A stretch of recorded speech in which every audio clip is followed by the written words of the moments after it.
Hello, everybody, and welcome to the September 18th, 2018 edition of the Ephrom Josine Show. I am your host, Ephrom Josine. Anyway, so recently, as we all know, Donald Trump has put more tariffs on China than ever. Just yesterday, he put $200 billion worth of tariffs on China. Of course, that would be disastrous for the average consumer, because what people never seem to realize when it comes to tariffs, it is not the company paying the cost, it's you paying the cost. It's not the giant corporation that could afford it. No, Donnie loves those people. Why would he raise taxes on them?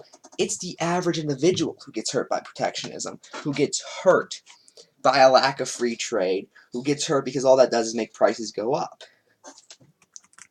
And especially as of right now, when the vast majority of manufacturing is only in China. Or at least the vast majority of manufacturing from America that's sent to America is from China. You know, that's the old joke, is basically everything is made in China these days. Even Donald's Keep America Great 2020 bumper stickers have been made in China so far.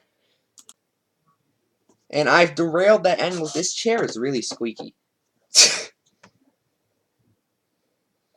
And I've derailed that endlessly as just how silly this administration is when we cannot even follow our own principles. And then he's adding another 200 trillion. Is it billion or trillion? I have to double check, because either way it's a big number to be spread about a bunch of people, so it probably won't be as bad, but it's still a lot of money.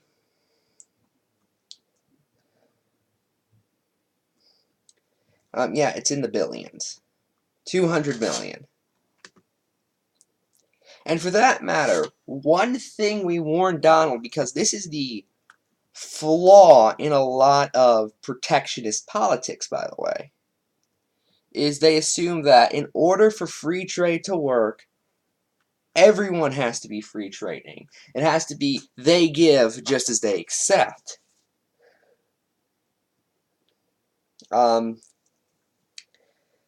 However, it seems like which obviously is wrong for the record, because the thing is, what you could always do is you could just accept the free trade, just have the benefits of free trade by, doing all the good things about it. And then if another country wants to be protectionist, who cares? Let them screw themselves. But apparently China wants to bite back, as always happens with trade wars, which is another reason why trade wars are a bad idea. Let me read this. This is from BBC. China hits back at Trump with tariff on $60 billion of U.S. goods. Now, mind you, this is what happens when you go after an international superpower like China, which essentially, America's the military superpower, China's the economic superpower. They give us all of our products, and to be fair, that's very good for our end. That really helps economic growth, all of that. However, now they're helping try to stop that and are becoming just as protectionist as we were in response, which is always what happens when you try protectionism. That is exactly why protectionism never leads to good and never leads to what you want it to lead. Because protectionism only honestly works in a vacuum.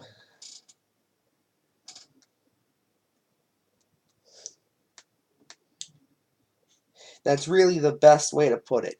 It only works in a vacuum. It barely even works in a vacuum, honestly. You have to assume everyone else is just going to sit by and let you do it, which is not how it works, especially as the world grows in globalization. We are more connected now than we are ever. the era of people really wanting to be protectionists over. There's all this talk that, oh, the people want to be nationalists. When no, we want global connectivity. However, we also want it done in a way that makes sense, and slapping tariffs on our closest allies, especially the only one that could really rival us in military strength if they tried, that being China, is such obviously a bad idea. But Donald is doing it anyway.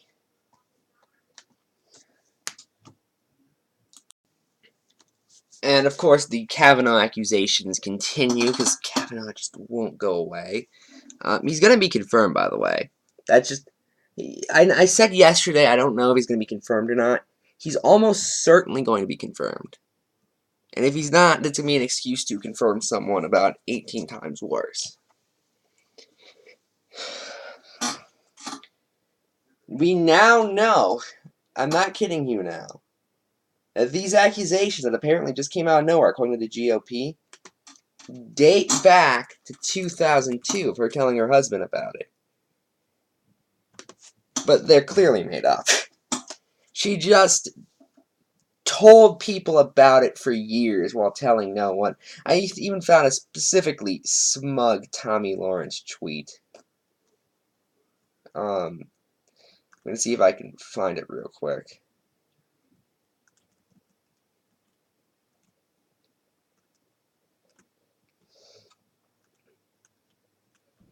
A decades-old allegation against Kavanaugh comes out just before a vote. No, it didn't. And that's their attempt to deny it, and now it's gone, and that's funny. I'm Ephrom, and good night.